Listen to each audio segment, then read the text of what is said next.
ಸಾಹುಕಾರ್ ಟೀಮ್ಗೆ ಅಡ್ಡಿಯಾದ್ರ ಮೂಲ ಬಿಜೆಪಿಗರು. ಯಡಿಯೂರಪ್ಪಗೆ ಟೆನ್ಷನ್.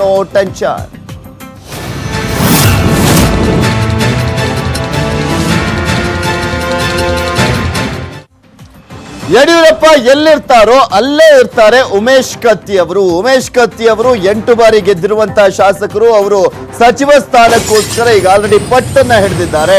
ಉಮೇಶ್ ಕತ್ತಿ ಅವರು ಯಡಿಯೂರಪ್ಪನವರು ಎಲ್ಲಿರ್ತಾರೋ ಈಗ ಅಲ್ಲೇ ಇರ್ತಾ ಇದ್ದಾರೆ. ಸೊ ಹೀಗಾಗಿ ಉಮೇಶ್ ಕತ್ತಿ ಅವರು ಸಾಕಷ್ಟು ಲಾಬಿಯನ್ನ ಮಾಡ್ತಾನೆ ಇದ್ದಾರೆ. ಸಚಿವ ಸ್ಥಾನಕ್ಕೋಸ್ಕರ ಸಿಗುತ್ತೆ ಅನ್ನುವ ನಂಬಿಕೆಯಲ್ಲೂ ಕೂಡ ಇರುವಂತದ್ದು. ಸೊ ಎಷ್ಟು ಒತ್ತಡವನ್ನ ಹಾಕಬೇಕು ಅಷ್ಟೂ ಒತ್ತಡವನ್ನ ಉಮೇಶ್ ಕತ್ತಿ ಅವರು ಹಾಕ್ತಾನೆ ಇದ್ದಾರೆ ಯಡಿಯೂರಪ್ಪನವರ ಮೇಲೆ. ಉಮೇಶ್ ಕತ್ತಿ ಹುಕ್ಕೇರಿಯ ಶಾಸಕರು ದಿನಕ್ಕೆ 2-3 ಬಾರಿ ಸಿಎಂ ಅವರನ್ನ ಭೇಟಿ ಮಾಡಿ ಮಂತ್ರಿಗಿರಿಗೆ ಮನವಿಯನ್ನ ಕೂಡ ಮಾಡ್ಕೊಳ್ತಾ ಇದ್ದಾರೆ. ನಿನ್ನೂ ಕೂಡ BSY ಮನೆಗೆ ಬಂದಿದ್ರು, ಇವತ್ತು ಕೂಡ ಸಿಎಂ ಮನೆಗೆ ಉಮೇಶ್ ಕತ್ತಿ ಅವರು ಬಂದಿದ್ದಾರೆ. ಮನೆಯಲ್ಲೂ ಕೂಡ ಬಿಡ್ತಾ ಇಲ್ಲ, ವಿಧಾನಸೌಧಕ್ಕೆ ಹೋದ್ರು ಅಲ್ಲೂ ಕೂಡ ಬಿಡ್ತಾ ಇಲ್ಲ. ಯಡಿಯೂರಪ್ಪನವ್ರು ಎಲ್ಲಿರ್ತಾರೋ ಅಲ್ಲಿ ಈಗ ಉಮೇಶ್ ಕತ್ತಿ ಅವರು ಕಾಣಿಸ್ಕೊಳ್ತಾ ಇದ್ದಾರೆ. ಬಿಜೆಪಿ ಸರ್ಕಾರ ಬಂದ್ರೆ ಉಮೇಶ್ ಕತ್ತಿ ಅವರಿಗೆ ಗ್ಯಾರಂಟಿ ಸಚಿವ ಸ್ಥಾನ ಅಂತ ಹೇಳಲಾಗ್ತಾ ಇತ್ತು. ಆದ್ರೆ ಈ ಬಾರಿ ಮಾತ್ರ ಉಮೇಶ್ ಕತ್ತಿ ಅವರಿಗೆ ಕೈ ತಪ್ಪಿರುವಂತದ್ದು ಸಚಿವ ಸ್ಥಾನ. ಸೊ ಹೀಗಾಗಿ ಈಗ ಆಲ್ರೆಡಿ ಸಾಕಷ್ಟು ಬಾರಿ ಅಸಮಾಧಾನವನ್ನ ವ್ಯಕ್ತಪಡಿಸಿದ್ದಾರೆ. ಉಪಚುನಾವಣೆ ಮುಗಿಲಿ, ರಿಸಲ್ಟ್ ಬರಲಿ, ಆಮೇಲೆ ನಿನ್ನೂ ಕೂಡ ಮಂತ್ರಿ ಮಾಡ್ತೀನಿ ಅಂತ ಭರವಸೆಯನ್ನ ಕೊಟ್ಟಿದ್ದಾರೆ ಯಡಿಯೂರಪ್ಪನವರು ಅಂತ ಹೇಳಲಾಗ್ತಾ ಇತ್ತು. ಸೊ ಹೀಗಾಗಿನೇ ಮಂತ್ರಿ ಮಂಡಲ ವಿಸ್ತರಣೆಗೆ ಒಂದು ಸಮಯ ಹತ್ತಿರ ಬಂದಿರುವಂತಹ ಹಿನ್ನೆಲೆಯಲ್ಲಿ ಉಮೇಶ್ ಕತ್ತಿ ಅವರು ನನ್ನ ಯಾವುದೇ ಕಾರಣಕ್ಕೂ ಬಿಡಬಾರದು ಅಂತ ಈಗ ಆಲ್ರೆಡಿ ಯಡಿಯೂರಪ್ಪನವರ ಬಳಿ ಸಾಕಷ್ಟು ಬಾರಿ ಮನವಿಯನ್ನ ಮಾಡ್ಕೊಂಡಿದ್ದಾರೆ. ಇನ್ನೊಂದ್ ಕಡೆ ಈ ಹಿಂದೆನೂ ಕೂಡ ಯಡಿಯೂರಪ್ಪನವ್ರು ಹೇಳಿದ್ರು ಉಮೇಶ್ ಕತ್ತಿ ಅವರನ್ನ ಬಿಟ್ಟು ಸಂಪುಟ ವಿಸ್ತರಣೆ ಮಾಡ್ಲಿಕ್ಕಾಗತ್ತಾ, ಅವ್ರನ್ನ ಬಿಡಕ್ಕಾಗತ್ತೇನ್ರಿ, ಅವ್ರು ಸುಮ್ಮನೆ ಬಿಡ್ತಾರ ನನ್ನ ಅಂತ ಕೂಡ ಹೇಳಿದ್ರು. ಈಗ ಉಮೇಶ್ ಕತ್ತಿ ಅವರು ಸಾಕಷ್ಟು ಲಾಭಿಯನ್ನ ಕೂಡ ಮಾಡ್ತಾ ಇದ್ದಾರೆ ಯಡಿಯೂರಪ್ಪನವರ ಬಳಿ ಸಚಿವ ಸ್ಥಾನಕ್ಕೋಸ್ಕರ.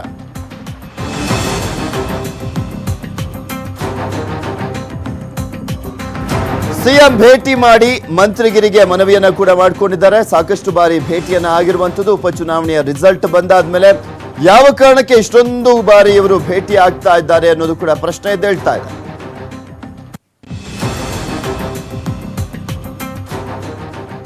ಇನ್ನೊಂದ್ ಕಡೆ ಸಚಿವ ಸ್ಥಾನಕ್ಕೆ ಕತ್ತಿ ಡಿಮ್ಯಾಂಡ್ಗೆ ಲಕ್ಷ್ಮಣ ಸವದಿ ಅವರು ರಿಯಾಕ್ಷನ್ ಅನ್ನ ಕೊಟ್ಟಿದ್ದಾರೆ. ಯಾರನ್ನ ತಗೋಬೇಕು ತಗೋಬಾರ್ದು ಅನ್ನೋದು ಸಿಎಂ ಅವರ ಪರಮಾಧಿಕಾರ ಅಂತ ಲಕ್ಷ್ಮಣ್ ಸವದಿ ಅವರು ಇಲ್ಲಿ ಹೇಳಿಕೆಯನ್ನ ಕೊಟ್ಟಿರುವಂತದ್ದು.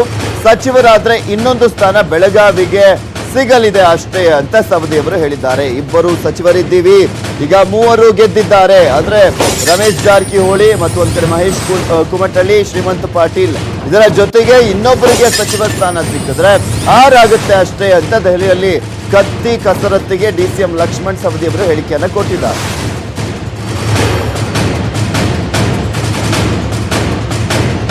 DCM ಆಗಿರುವಂತಹ ಲಕ್ಷ್ಮಣ್ ಸವದಿ ಅವರು ಉಮೇಶ್ ಕತ್ತಿ ಅವರು ಲಾಭಿಯನ್ನ ಮಾಡ್ತಾ ಇರುವಂತಹ ವಿಚಾರಕ್ಕೆ ಸಂಬಂಧಪಟ್ಟಂತೆ ದೆಹಲಿಯಲ್ಲಿ ಹೇಳಿಕೆಯನ್ನ ಕೊಟ್ಟಿದ್ದಾರೆ. ಎಸ್ ಅವರಿಗೆ ಕೊಟ್ರೆ ನಮ್ಮ ಜಿಲ್ಲೆಗೆ ಮತ್ತೊಂದು ಸಚಿವ ಸ್ಥಾನ ಕೊಟ್ಟಂತಾಗುತ್ತೆ, ಒಳ್ಳೆಯದೇ ಅಂತ ತಮ್ಮ ಅಭಿಪ್ರಾಯವನ್ನ ಹೊರಹಾಕಿದ್ದಾರೆ.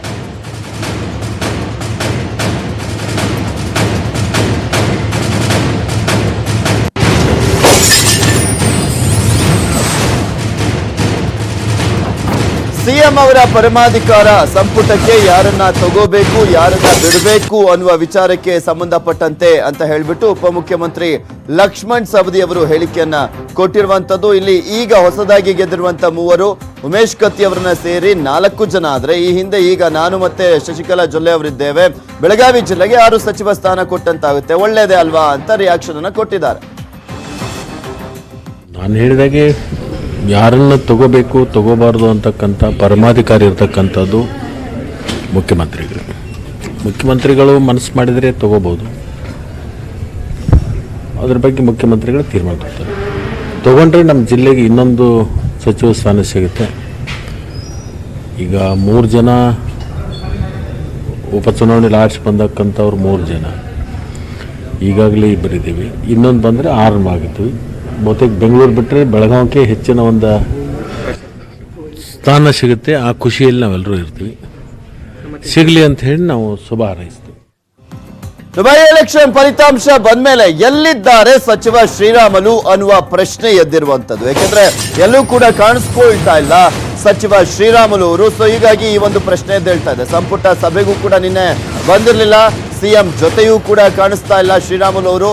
ಸಿಎಂ ಬಿಎಸ್ವೈ ಅವರಿಂದ ದೂರವೇ ಉಳಿದಿದ್ದಾರೆ ಸಚಿವ ಶ್ರೀರಾಮುಲು. ಯಾವ ಕಾರಣಕ್ಕೆ ಅಸಮಾಧಾನ ಇದೆಯಾ ಏನಾದ್ರೂ ಅನ್ನುವ ಪ್ರಶ್ನೆ ಈಗ ಕಾಡ್ತಾ ಇದೆ. ಉಪಚುನಾವಣೆಯಲ್ಲಿ SC ST ಮತವನ್ನ ಸೆಳೆದಿದ್ರು.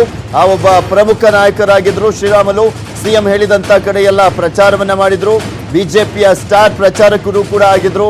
ಈಗ ಬಿಎಸ್ವೈ ಸಂಪರ್ಕಕ್ಕೂ ಕೂಡ ಸಿಗ್ತಾ ಇಲ್ವಂತೆ ಶ್ರೀರಾಮುಲು ಅವರು. ಆರೋಗ್ಯ ಸಚಿವರು ಹುಣಸೂರಿನಲ್ಲಿ ಅವರಿಗೆ ಕಂಪ್ಲೀಟ್ ಆಗಿ ಜವಾಬ್ದಾರಿಯನ್ನ ಕೊಡಲಾಗಿತ್ತು. ಆದ್ರೆ ಆ ಒಂದು ಕ್ಷೇತ್ರದಲ್ಲಿ ಬಿಜೆಪಿ ಹೀನಾಯವಾಗಿ ಸೋತಿದೆ. ಇಲ್ಲಿ ಶ್ರೀರಾಮುಲು ಅವರಿಗೆ ವಹಿಸಿದ್ದಂತಹ ಒಂದು ಕ್ಷೇತ್ರದ ಜವಾಬ್ದಾರಿ. ಸೊ ಹೀಗಾಗಿ ಆ ಕ್ಷೇತ್ರದಲ್ಲಿ ಹೀನಾಯವಾಗಿ ಸೋಲನ್ನ ಕಂಡಿರುವಂತದ್ದು.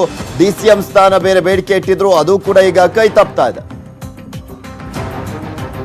ಏನೋ ಈ ಕುರಿತಂತೆ ಹೆಚ್ಚಿನ ಡೀಟೇಲ್ಸ್ ಅನ್ನ ನೀಡ್ತಾರೆ ನಮ್ಮ ಪ್ರತಿನಿಧಿ ಕೃಷ್ಣ, ದೂರವಾಣಿ ಸಂಪರ್ಕದಲ್ಲಿದ್ದಾರೆ. ಎಸ್ ಕೃಷ್ಣ, ಶ್ರೀರಾಮುಲು ಅವರು ಎಲ್ಲೂ ಕಾಣಿಸ್ತಾ ಇಲ್ಲ, ಏನ್ ರೀಸನ್ ಅಂತ? ಹುಣಸೂರಿನಲ್ಲಿ ಆದಂತ ಹೀನಾಯ ಸೋಲ ಇವರಿಗೆ ಉಸ್ತುವಾರಿಯನ್ನ ಕೊಟ್ಟಿದ್ದಂತ ಹಿನ್ನೆಲೆಯಲ್ಲಿ ಆ ಒಂದು ರೀಸನ್ ಅಥವಾ DCM ಸ್ಥಾನ ನನ್ನಿಂದ ಕೈತಪ್ಪೋಗ್ತಾ ಇದೆ ಅನ್ನುವ ಕಾರಣನ ಅಂತ? ಪೃಥ್ವಿರಾಜ್, ಒಂದ್ ಕಡೆ ಮುಖ್ಯವಾಗಿ ಉಪಚುನಾವಣಾ ಸಂದರ್ಭದಲ್ಲಿ ಸಚಿವ ಶ್ರೀರಾಮುಲು ಎಲ್ಲೇ ಹೋದ್ರು ಕೂಡ ಅಲ್ಲಿರ್ತಕ್ಕಂಥ ಕಾರ್ಯಕರ್ತರು ಹೇಳ್ತಾ ಇದ್ರು ನೆಕ್ಸ್ಟ್ ಉಪಮುಖ್ಯಮಂತ್ರಿ ನೀವೇ ಅನ್ನೋ ಮಾತನ್ನ ಹೇಳ್ತಾ ಇದ್ರು. ಅವಾಗ ಅವ್ರನ್ನ ಸಮಾಧಾನ ಪಡಿಸುವಂತ ಕೆಲಸ ಮಾಡ್ತಿದ್ರು. ಜೊತೆಗೆ ಈ ಬಗ್ಗೆ ನಮ್ಮ ಪಕ್ಷದ ಹೈಕಮಾಂಡ್ ನಾಯಕರು ತೀರ್ಮಾನ ಮಾಡ್ತಾರೆ ಅನ್ನೋದು ಕೂಡ ಹೇಳ್ತಾ ಇದ್ರು. ಪರೋಕ್ಷವಾಗಿ ನನಗೆ ಅನ್ನುವಂತ ವಿಶ್ವಾಸದಲ್ಲೂ ಕೂಡ ಇತ್ತು. ಜೊತೆಗೆ ಮುಖ್ಯಮಂತ್ರಿ BS ಯಡಿಯೂರಪ್ಪ ಕೂಡ ಚುನಾವಣಾ ಫಲಿತಾಂಶದ ನಂತರವಾಗಿ ನನ್ನನ್ನು ಪರಿಗಣಿಸ್ತಾರೆ, DCM ಹುದ್ದೆಯನ್ನು ಕೊಡ್ತಾರೆ ಅನ್ನೋ ವಿಶ್ವಾಸದಲ್ಲಿದ್ರು. ಆದ್ರೆ ಈಗ ಮುಖ್ಯಮಂತ್ರಿ BS ಯಡಿಯೂರಪ್ಪನವರು ಆ ಬಗ್ಗೆ ಒಂದು ಚಕಾರ ಕೂಡ ಎತ್ತುತ್ತಾ ಇಲ್ಲ. DCM ಹುದ್ದೆ ಅಂದ ಕೂಡಲೇ ಯಡಿಯೂರಪ್ಪನವರು ಮಾತಾಡ್ತಾ ಇಲ್ಲ. ಇದೇ ಒಂದು ವಿಚಾರವಾಗಿ ಇದೀಗ ಪ್ರಮುಖವಾಗಿ ಏನು ಸಚಿವ ಶ್ರೀರಾಮುಲು ಅವರು ಅವರ ಮೇಲೆ ಮುಂದ್ಕೊಂಡಿರುವಂತದ್ದು. ಇನ್ನೂ ಕೂಡ ಮುಖ್ಯಮಂತ್ರಿ BS ಯಡಿಯೂರಪ್ಪನವ್ರನ್ನ ಎಲ್ಲೂ ಕೂಡ ಭೇಟಿ ಮಾಡಿಲ್ಲ. ಫಲಿತಾಂಶದ ನಂತರವಾಗಿ ಎಲ್ಲಾ ಸಚಿವರುಗಳು ಬಂದು ಮೀಟ್ ಮಾಡ್ಕೊಂಡು ಹೋಗ್ತಾ ಇದ್ದಾರೆ ಮುಖ್ಯಮಂತ್ರಿ BS ಯಡಿಯೂರಪ್ಪನವ್ರನ್ನ. ಆದ್ರೆ ಸಚಿವ ಶ್ರೀರಾಮುಲು ಮಾತ್ರ ಅವರಿಂದ ದೂರ ಉಳಿದಿದ್ದಾರೆ. ನಿನ್ನೆ ಕ್ಯಾಬಿನೆಟ್ ಮೀಟಿಂಗು ಕೂಡ ಅವರು ಬಂದಿರಲಿಲ್ಲ. ಜೊತೆಗೆ ಬೇರೆ ಬೇರೆ ಪಕ್ಷದ ಕಾರ್ಯಕ್ರಮಗಳು ಕೂಡ ಬರ್ತಾ ಇಲ್ಲ. ಮುಖ್ಯವಾಗಿ ಇದೇ ಒಂದು ವಿಚಾರವಾಗಿ ಅವರು ಅಸಮಾಧಾನಗೊಂಡಿರುವಂತದ್ದು. ಈಗಾಗಲೇ ಪ್ರಮುಖವಾದಂತಹ ಕ್ಷೇತ್ರಗಳಲ್ಲಿ ಅವರು ಪ್ರಚಾರವನ್ನ ಮಾಡಿದ್ದಾರೆ. ಪ್ರಚಾರದ ಸಂದರ್ಭದಲ್ಲಿ SC ST ಸಮುದಾಯದ ಮತಗಳನ್ನ ಸೆಳೆದ್ರ ಮೂಲಕವಾಗಿ ಅಭ್ಯರ್ಥಿಗಳನ್ನ ಗೆಲ್ಲಿಸೋದಕ್ಕೂ ಕೂಡ ಪ್ರಮುಖವಾದಂತಹ ಒಂದು ಪಾತ್ರವನ್ನ ವಹಿಸಿದ್ದಾರೆ. ಜೊತೆಗೆ ಹುಣಸೂರು ವಿಧಾನಸಭಾ ಕ್ಷೇತ್ರದಲ್ಲೂ ಕೂಡ ಅವರು ಸಾಕಷ್ಟು ಪ್ರಯತ್ನವನ್ನ ಪಟ್ಟರು. ಆದ್ರೆ ಅಂತಿಮವಾಗಿ ಬಿಜೆಪಿ ಅಭ್ಯರ್ಥಿ ವಿಶ್ವನಾಥ್ ಅವರಿಗೆ ಸೋಲು ಆಗಾಯ್ತು. ಹೀಗಾಗಿ ಅದ ಒಂದು ವಿಚಾರವೂ ಕೂಡ ಬಹಳ ಎಲ್ಲ ಒಂದ್ ಕಡೆ ಮುಖ್ಯಮಂತ್ರಿ BS ಯಡಿಯೂರಪ್ಪನವರು ಏನಾದ್ರು ಆ ಒಂದು ವಿಚಾರವನ್ನ ನನ್ನ ಮೇಲೆ ಹತ್ತಾಕ್ತಾರೆ ಅನ್ನೋ ಒಂದು ಕಾರಣಕ್ಕೋಸ್ಕರವಾಗಿ ಅವರು ದೂರ ಆಗಿದ್ದಾರೆ ಅನ್ನೋದು ಕೂಡ ಹೇಳಲಾಗ್ತಾ ಇದೆ. ಒಟ್ಟಾರೆಯಾಗಿ ಶ್ರೀರಾಮುಲು ಅವರು ಮುಖ್ಯವಾಗಿ DCM ಹುದ್ದೆ ಏನ್ ಸಿಗ್ತಾ ಇಲ್ಲ, ಆ ಒಂದು ಕಾರಣಕ್ಕೋಸ್ಕರವಾಗಿ ಅವರು ಮುಖ್ಯಮಂತ್ರಿ BS ಇಲ್ಲಿ ಪ್ರಮುಖವಾಗಿ ಶ್ರೀರಾಮುಲು ಅವರು ಯಾವಾಗ್ಲೂ ಕೂಡ ಹೇಳ್ತಾ ಇದ್ರು ಮುಂದಿನ ದಿನಗಳಲ್ಲಿ ನನಗೆ DCM ಸ್ಥಾನ ಕೊಡುವಂತ ಚಾನ್ಸಸ್ ಕೂಡ ಇದೆ ಅಂತ.